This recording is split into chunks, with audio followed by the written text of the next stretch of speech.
உலகம் முழுவதும் super star Rajinikanth அவர்கள் நடித்த கூலி திரைப்படத்திற்கு எகிரும் மார்க்கெட் அப்படிங்கிறது தான் இப்போ சினிமா வட்டாரங்களில் ரொம்பவே பரபரப்பாக பேசப்படும் விஷயமா மாறி இருக்கு. தலைவர் படம் அப்படின்னாலே பரபரப்புக்கு பஞ்சம் இருக்காது. எல்லா பக்கமும் தலைவரோட படத்தை பற்றி தான் பேசிகிட்டு இருப்பாங்க. கூலி படம் வரும் ஆகஸ்ட் 14ஆம் தேதி ரிலீஸ் ஆக போகுது உலகம் முழுவதும். ஸோ ரசிகர்கள் எல்லாரும் ரொம்ப ஆவலாக வெயிட் பண்ணிட்டு இருக்காங்க. இந்த நிலையில் வெளிநாடுகளில் கூலி திரைப்படத்தோட புக்கிங்லாம் ஸ்டார்ட் பண்ணிட்டாங்க. அதுவும் பார்த்திங்கன்னா புக்கிங் ஸ்டார்ட் பண்ணும்போது இருந்த அந்த தியேட்டர்களின் எண்ணிக்கையை விட இப்போ ரொம்பவே அதிகரிச்சிருக்கு. 2 நாளைக்கு முன்னாடி கூலி படத்துக்கு யூகேவில் வெறும் 30% திரைகள் மட்டும்தான் ஒதுக்கியிருந்தாங்க.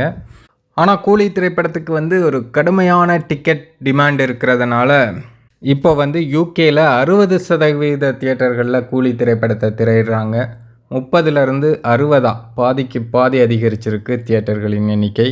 இது ரொம்பவே ஒரு ஆச்சரியமான விஷயமாக தான் பார்க்கப்படுது. தலைவருக்கு இதெல்லாம் சாதாரண விஷயந்தான் அப்படின்னாலும் சினிமா வட்டாரங்களில் அதுவும் இந்திய சினிமாவிலேயே இது ஒரு மிகப்பெரிய சாதனையாக தான் பார்க்கப்படுது.